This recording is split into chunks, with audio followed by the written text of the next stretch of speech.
ஆண்டவரும் உலக இரட்சகருமாயிருக்கிற இயேசு கிறிஸ்துவின் நாமத்தில் லாகிம் டிவி வழங்கும் ஆட்டுக்குட்டியானவரின் சத்தம் என்கின்ற இந்த நிகழ்ச்சிக்கு உங்கள் யாவரையும் நாங்கள் அன்போடு கூட வரவேற்கிறோம். ஆண்டவர் இந்நிகழ்ச்சியை நமக்கு ஆசீர்வதித்து தரும்படி இருக்கிற இடங்களில் நம்முடைய தலைகளை தாழ்த்தி ஜெபிப்போமாக. பரிசுத்தமுள்ள எங்கள் பிதாவே, சர்வ வல்லமை உள்ள ஆண்டவரே, உம்முடைய குமாரனாயிருக்கிற இயேசு கிறிஸ்துவின் விலையேறப்பெற்ற நாமத்தில் உம்முடைய பாதத்திலே நாங்கள் வருகிறோம். ஆட்டுக்குட்டியானுடைய சத்தத்தை கேட்க உம்முடைய சமூகத்தில் வந்திருக்கிற எங்களோடு பேசும், எங்களை ஆசீர்வதியும். இயேசு கிறிஸ்துவின் மூலமாய் ஜெபம் கேளும் எங்கள் நல்ல பிதாவே, ஆமேன், ஆமேன். பிரியமானவர்களே, இந்த நாளில் நான் உங்களோடு பேசும்படி எடுத்துக்கொண்ட கர்த்தருடைய வார்த்தையின் தலைப்பு குடி குடியை கெடுக்கும். அதற்கு ஆதாரமாக பரிசுத்த வேதாகமத்தில் நீதிமொழிகள் 23ஆம் அதிகாரம் 29வது வசனத்திலிருந்து 35வது வசனம் வரை உள்ள வேத வசனங்களை உங்களுடைய ஆசீர்வாதத்திற்காக நான் வாசிக்கிறேன்.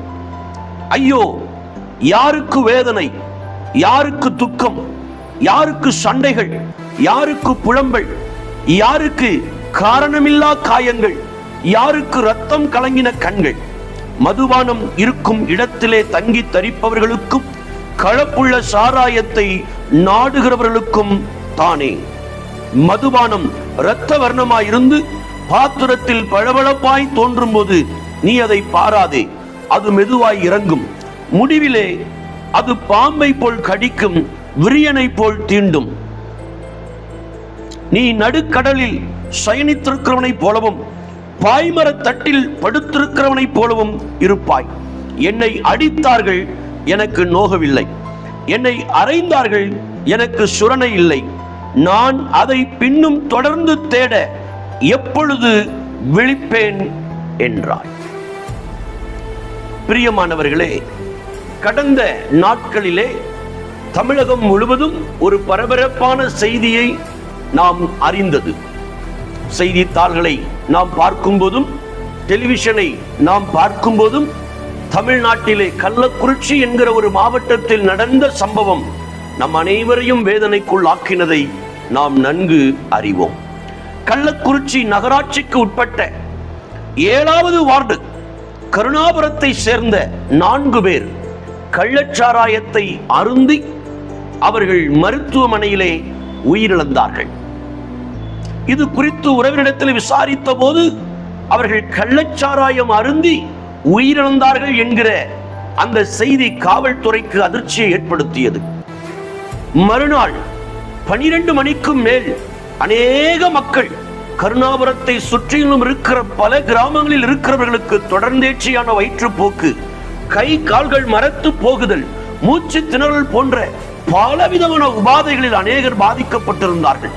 உடனடியாக கள்ளக்குறிச்சி அரசு பொது மருத்துவமனையிலிருந்து அங்கே 108 ஆம்புலன்ஸ் அனுப்பி வைக்கப்பட்டது. அதிலே அநேகருடைய நிலைமை கவலைக்கிடமாக இருந்தபடியினால் சேலம், பாண்டிச்சேரி, விழுப்புரம் ஆகிய அரசு பொது மருத்துவமனைகளுக்கு அவர்கள் அனுப்பப்பட்டதாக நாம் தொலைக்காட்சிகள் இவைகளை நாம் பார்க்கிறோம். அநேகர் மரித்து போன மரண ஓலத்தினுடைய சத்தத்தை நாம் நன்கு அறிவோம்.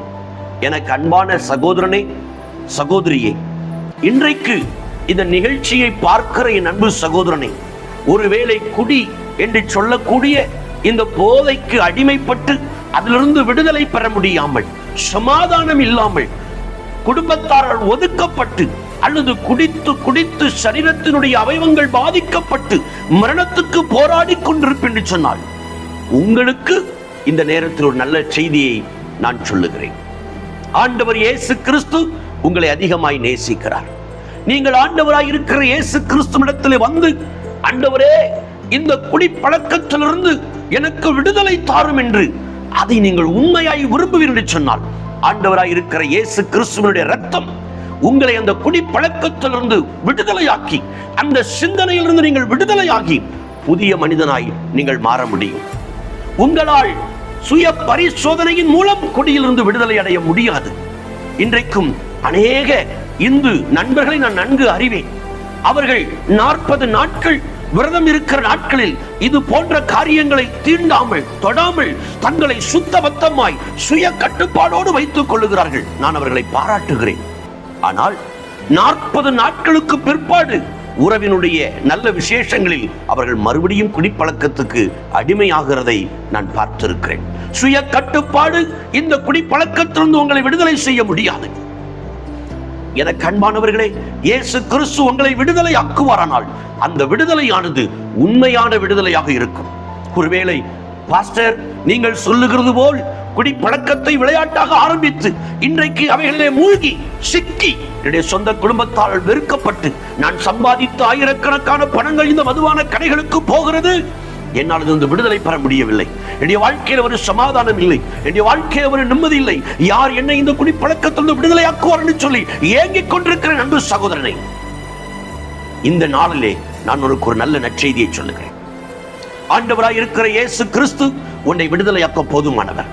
நீ விடுதலை பெற வேண்டும் என்று சொன்னால் ஆண்டவராய் இருக்கிற இயேசு கிறிஸ்துவிடத்தில் வந்து உன்னுடைய குடிப்பழக்க காரியத்தை ஆண்டவரிடத்தில் அறிக்கை செய்து அவர் தருகிற இலவசமான ரட்சிப்பை நீ பெற்றுக்கொள்வாய் என்று சொன்னால் முற்றிலுமாய் அதை மறக்க முடியும், முற்றிலுமாய் அதிலிருந்து விடுதலை தர முடியும்.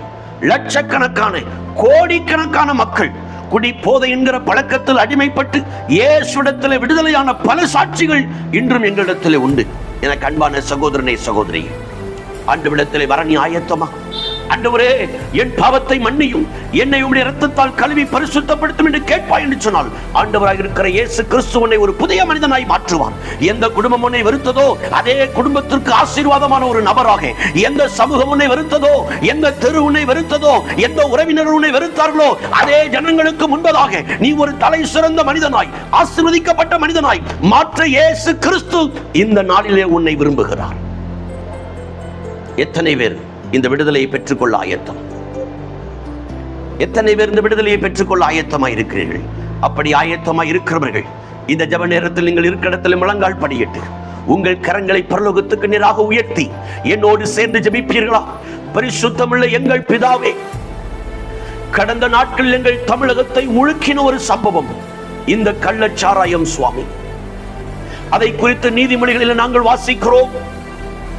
இன்றைக்கும் எங்கள் தேசத்திலே பல மக்கள் இந்த குடி என்கிற போதைக்கு அடிமைப்பட்டு அதிலிருந்து விடுதலை பெற முடியாமல் ஆண்டவரை நன்றாய் சம்பாதிக்கிற பணங்களை இந்த மதுபான கடைகளிலே செலுத்தி குடும்பத்தாரால் ஒறுக்கப்பட்டு குடித்து குடித்து தன்னுடைய சரீரங்கள் பாதிக்கப்பட்டு தனிமைப்படுத்தப்பட்டு வாழ்வதை விட சாவதே மேல் என்கிற நிலைமையில் இருப்பான்னு சொன்னார்.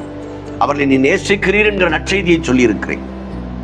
காரணம், அவர்களுக்காக உம்முடைய விலையேறப்பட்ட ரத்தத்தை இந்த பூமியிலே சிந்தி மரித்து அடக்கமிட்டு உயிரோடு எழும்பி இருக்கிறீர். இவர்களை மாற்றும். யாரெல்லாம் இந்த நிகழ்ச்சியை பார்த்து உண்மையாகவே நான் குடியிலிருந்து விடுதலை பெற வேண்டும் என்று எதிர்பார்த்து முழங்கால் படியிட்டு கைகளை உயர்த்தி ஜெபிக்கிறார்களோ அவர்கள் அந்த பாவத்திலிருந்து முழுமையாய் விடுதலை அடையும்படி கிருபை தாரும் ஆண்டவரே. இயேசு கிறிஸ்துவினுடைய வல்லமை அப்படி ஜெபிக்கிற பிள்ளைகள் மேல், அவருடைய இருதயத்தின் மேல், அவருடைய சிந்தனைகள் மேல் கடந்து வருவதாக என்று ஜெபிக்கிறேன். அவர்களை விடுதலையாக்கும். அவர்களும் புதிய மனுஷனாய் புதிய மனுஷியாய் மாற நாங்கள் ஜெபிக்கிறோம். ஆசீர்வதியும் வழி நடத்தும். இயேசு கிறிஸ்துவின் மூலமாய் ஜெபம் கேளும் எங்கள் நல்ல பிதாவே. ஆமென், ஆமென்.